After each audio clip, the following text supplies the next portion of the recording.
Hey guys, this is Justin at the Survivor Review. Today we'll be talking about episode 6 of HBO's Watchmen. Now I apologize for getting this video out late. I'm behind on my Watchmen videos. I'm also behind on other stuff I'm trying to do. Last week was a very hectic week with the holiday and the fact that I'm basically working 6 days a week now, so I was pretty exhausted like every day. So now I finally have time to talk about this stuff. So let's just delve into episode 6, which, my god, was amazing. This is probably my favorite episode of the season so far, and I think it's the best one. Even though I really loved the episode before it, which really, moved the story forward and, explained more about the squid and stuff like that. This one doesn't really move the plot forward, but gives you backstory, and backstory that you never thought you were gonna get in general, and it was amazing. Also on a technical level, this episode was so well put together, from the music, from the visuals. It was just so well done and so visually unique. Like, my eyes were glued to the screen the whole time. This episode was fantastic. Easily my favorite so far of the season. And this episode does something that I never expected the show to do, and did something that's kind of ballsy for the show to do, in that it actually gives a backstory to one of the characters from Watchmen who never had a backstory. And that was kind of the point of the characters, that you never actually knew anything about them. And the fact that the show did that is pretty crazy, because you can easily piss off the die-hard fans by doing that. But you know what? I loved it. I love the way they did it. I didn't see it coming, and it was so unique and interesting that I thought it was great, and I'm really actually happy they did it. So this episode begins, first off, with the title, with Watchmen, and then the title turns into Minutemen. And I'm like, okay, where are you going with this? And you see this scene inside this interrogation room between Hooded Justice from the Minutemen and these two guys, basically trying to get him to take off his mask to get a picture of him. And you already know that this is a scene from American Hero Story, the Minutemen TV show that you keep seeing glimpses of throughout the show, because of the fact that tone wise it doesn't match any of the rest of the show. It's very kind of over the top and overly dramatic. And those guys are asking him questions, and you're asking oh, why do you have the noose around your neck? And he's like, it's to show that you're not messing around, or my partner here thinks it's for something else. And the guy's like, sex stuff. And the guys are like, we know what you do in private with Captain Metropolis, which does explain, the sex scene they had in the clip we saw of American Hero Story in the last episode. So, and they're also like, Captain Metropolis has other boyfriends. One of them, who he says is J. Edgar Hoover, so now he's blackmailing us. So we want to get your picture to get back at him. And so they actually have Hooded Justice take off his mask and reveal the guy underneath. And before they can snap the picture, he pops up and just beats the crap out of them, pretty much killing them, and just beats them up. And then that's all you see from that episode, and that comes into play in the episode later on. It definitely does, because then you cut to the real world, and Angela's in the jail cell, not okay, because she swallowed a whole bunch of nostalgia pills, and so she's about to go into shock basically and pass out.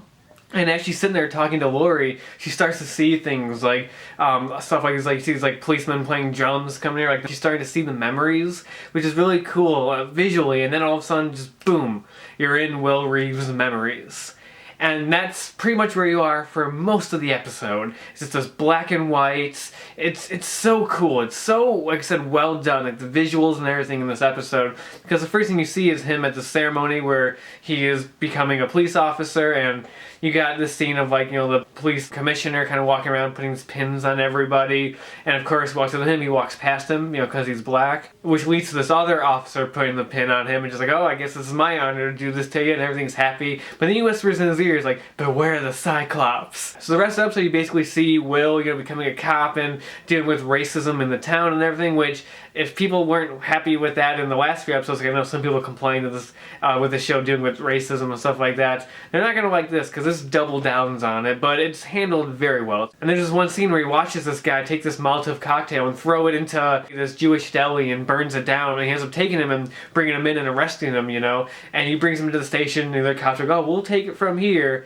And then the next day, the guy's out on the street nothing's wrong, and that pisses him off. And then he ends up running to the police station, and he's just why did you let him go and everything? And then the cop's like, hey, trying to help you. Like, you don't want to mess with this. You know, this is not good. He's like, what do you mean? And he finds out because later on, he's like walking home and those cops who said they were going to take care of the guy are driving by and they're like, hey, come in, you know, come get a drink with us. And Will's all like, yeah, I'm good, I'm good. They end up cornering him in an alleyway, beating him up, and then you get to like the darkest scene, but it was so like visually well handled where they basically tie him up and hang him, but how the scene is shot, it's all from Will's point of view, so it's just very disturbing and very like almost hard to watch because you're watching from his perspective, like them tying the noose around him and like him like, you know, being lifted up, going higher and higher, and then they end up cutting him down because it's just like a warning. But I just thought the way that scene was done, like putting you in his shoes, was so unique and really just made it a lot more effective. Like if they just like showed them doing it, you'd be like, oh no, that screwed up because you like the character. But by putting you in his perspective, it just made it like so much more engaging and so much more disturbing. But then after that, you see him walking home, the noose is still around his neck, and he has the hood that they threw over him, just holding it, and he walks by this alleyway, and you see this couple being robbed. So he rips 2 eye holes in the hood, puts it on, and runs in and beats up those guys and saves her. So basically, Will Reeves, Angela's grandpa, is Hooded Justice. That's the whole like reveal that they've been leading to for like 6 episodes, is that he's actually Hooded Justice, and this is actually the backstory of Hooded Justice, and he's actually a black man who ends up wearing makeup around his eyes to make him look like a white person to go out and fight crime. I was not expecting that at all. That was the last thing on my mind, that they're gonna like reveal that he was Hooded Justice.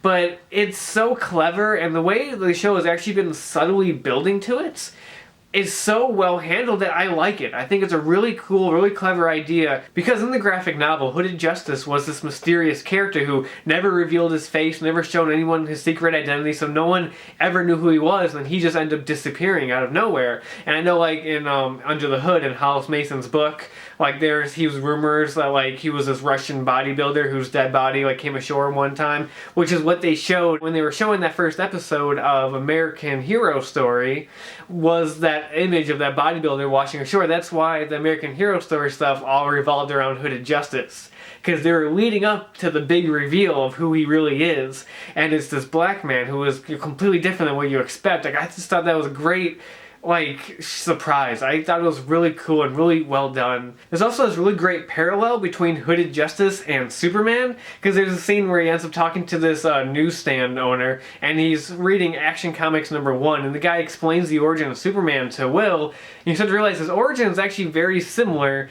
to Superman's. Well, I'm like, that's very clever. I never really made that connection, but I like how they made Hooded Justice the first like real superhero kind of in the Watchmen world. His origin is similar to the first superhero, Superman. Like I thought that was really clever and very unique. Also, speaking of origins, I like how this inadvertently makes the first scene of the first episode like highly connected to Watchmen mythology.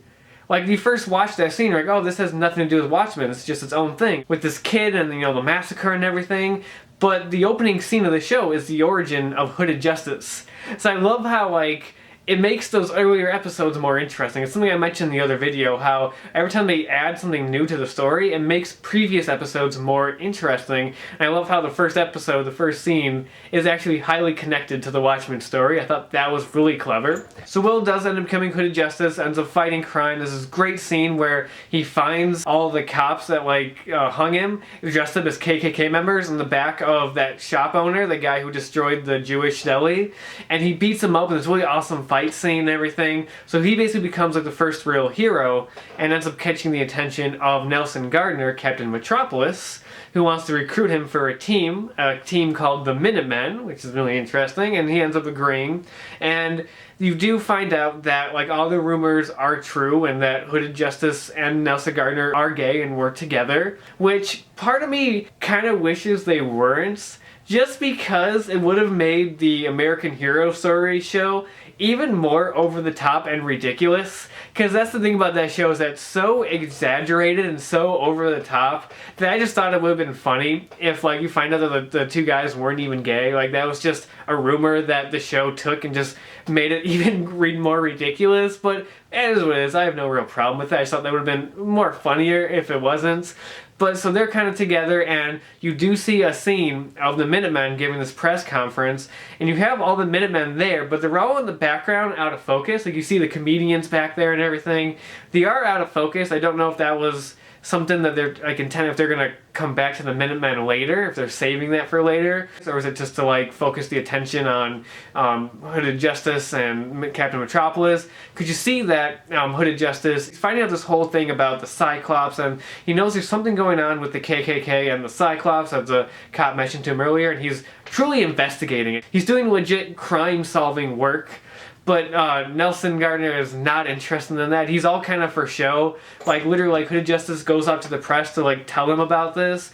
And Nelson just kind of, like, overshadows it. He goes, oh, you know, well, look at this promotion we're working on. And he can tell he really, truly doesn't want to do actual superhero work. He just wants to, you know, just promote stuff and, like, be a public figure. Whereas Will actually legit wants to, like, solve this crime because he really knows there's something up with that. And then that leads to the scene where we see this theater just in chaos. And he goes in there and finds out it's a theater full of black people, and it just everything was just nuts and everything. And he basically ends up putting everything together that the KKK members are using this projector that projects this like strobe light that actually is a form of mind control. And they're trying to get all the black people to kill each other, basically. And you get to the scene. This is the kind of scene where Will kind of loses it. Because what I like about this show is that it kind of keeps true to the ideas of the Watchmen book, whereas it's these people doing superheroics and good things, but they all kind of have their own flaws, and they're heavily flawed people, and what they're doing like might not be considered right sometimes, because throughout the episode, Will's wife constantly talks about his anger issues and how like he's angry at the events that happened when he was a kid, and he has a lot of anger building up in him, and she was kind of worried when he became a cop, like if he was going to let that all loose and everything. And you see it really let loose in this scene because he's on the phone with Nelson. He knows everything that's going on with the KKK and what they're doing, but Nelson's like, oh no, like what? Like, you know, he goes, this isn't the Minutemen's cup of tea, and you know, he's just like, what? Like, they're using mind control? Come on, like, what, have you been drinking? Like, he doesn't want anything to do with this, and that just pisses off Will so much.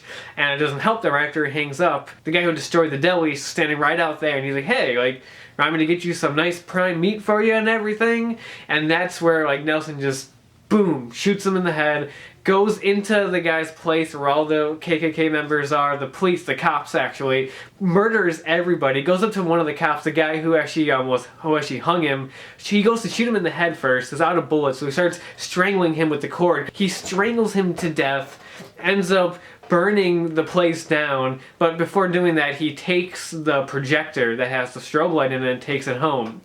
And then that's where he gets home, and he's starting to, you know, think the stuff isn't the best, this whole superhero thing, and that's where he sees his son dressing up like him, and he freaks out and everything, and that causes the wife to leave him.